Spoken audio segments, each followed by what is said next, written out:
So I'm into my Jordan 7s, and I saw this one on sale as well at the end of 2023, Black Friday, and I picked them up for like £80. And I'm a Jordan 7 guy anyway, so I do like my Jordan 7s, and that's the reason why I bought it. It is slightly on the outlandish side, I suppose, because of the zigzag marks all over it, and it's I think they're calling it the Afro Beats, but on the box it sort of says rosewood colour and olive. So this is a nice pair in my opinion. I think it slept on because of the fact that it's just a really unique and cool looking pair. I'm sure if it was meant to be a collab, it probably would have sold a bit more and been a bit more popular. But the materials are nice on this. It's got really nice sort of soft nubuck material, and then this outer material as well is kind of more slightly on the sort of suede side, somewhere in between sort of nubuck and suede. And then I just like these zigzag hits that have gone around it. It kind of adds to the sneaker, because the sneaker itself has got sharp lines going around it, especially the outsole, and then the midsole has this pattern on it as well. And I think this actually complements quite well around the sneaker itself. And I actually do like the Nike Air on the back. It's not like an original feature, but I don't mind it, and I think with this one it does work, and it's just another cool Jordan 7 in my opinion. And I also like the inner booty, and I find them very comfortable on foot, and just in general it's just another cool shoe. And I'm not sure if I would have paid full price for them, but for the price that I got them for, I'm really happy.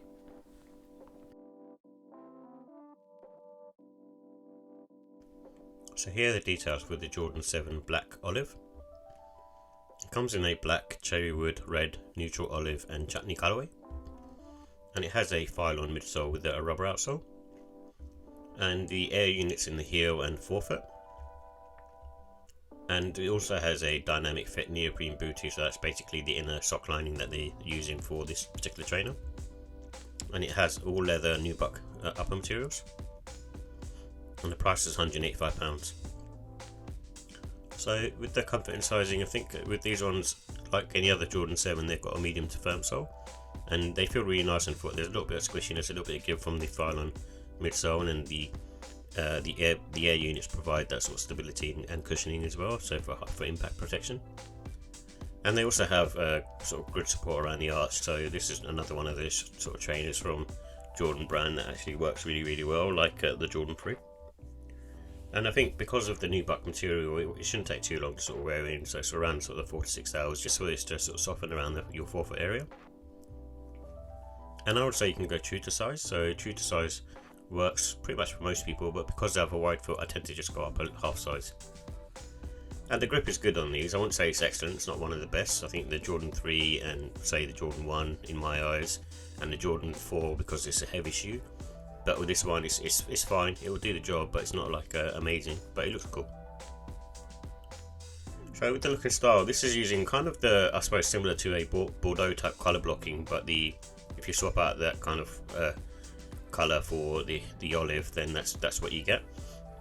And then this one, I don't know the history behind it, but whether this was based on a sort of prototype, but I like the Nike Air on the back, and they normally don't do that with these. They usually have the sort of Jordan 23 logo on the back, and I actually think it looks nice and makes a change. So, and then you also got the zigzaggy patterns running across, which is extra added detail. And again, I think that looks really cool as well, and just another extra touch. And it almost sort of reminds me of something that something that would happen with an off-white collab, I guess. And yeah, just a unique and a different take on the Jordan 7. It's for me, it's quite refreshing.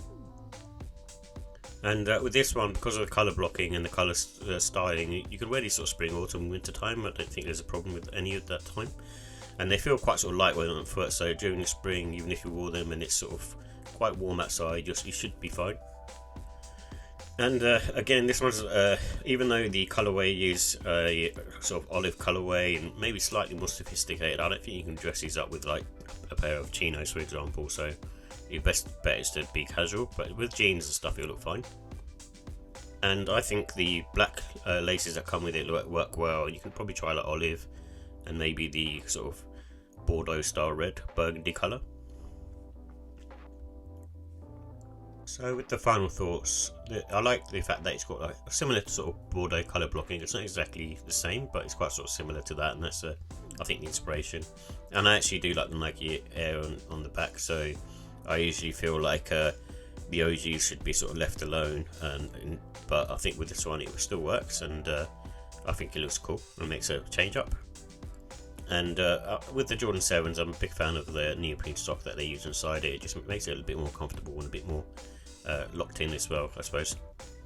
And then the ankle support is a lot more flexible, so even though this is a high trainer, it doesn't feel like a high trainer.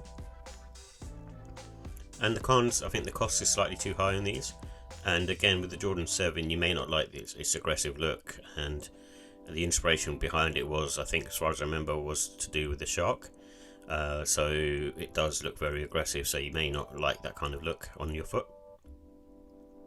So with the look and style, I think even with this one, I'm going to give it a 5. I think it looks awesome in person, and just the olive is one of those things that's in at the moment in sort of 2024, 2023. The black and the olive really sort of work together, and also the sort of zigzaggy lines. Looks really cool. And the comfort, I'm going to give that a 4. It's really comfortable and similar to a Jordan 3 really, and slightly more on the sort of squishier side. And the quality, I'm going to give that a 4 as well. I think it looks really nice and it's been constructed really well, so there's no issues there. It's just the material's not that great because it's like a new bucky material. And the pricing, I think again, Jordan 7's the pricing is too high. It's a really old trainer now. It's like near enough 30 years, if not more. Then it's just one of those trainers that is kind of getting to the point where it's like priced too high for what it is. But overall, I'm still going to give this a pair of 5 out of 5. It's a really nice sneaker, and I think it's a worthy buy, especially under retail. However, if you're not a fan of Jordan 7s, then just mark it down because you're not going to enjoy this one anyway.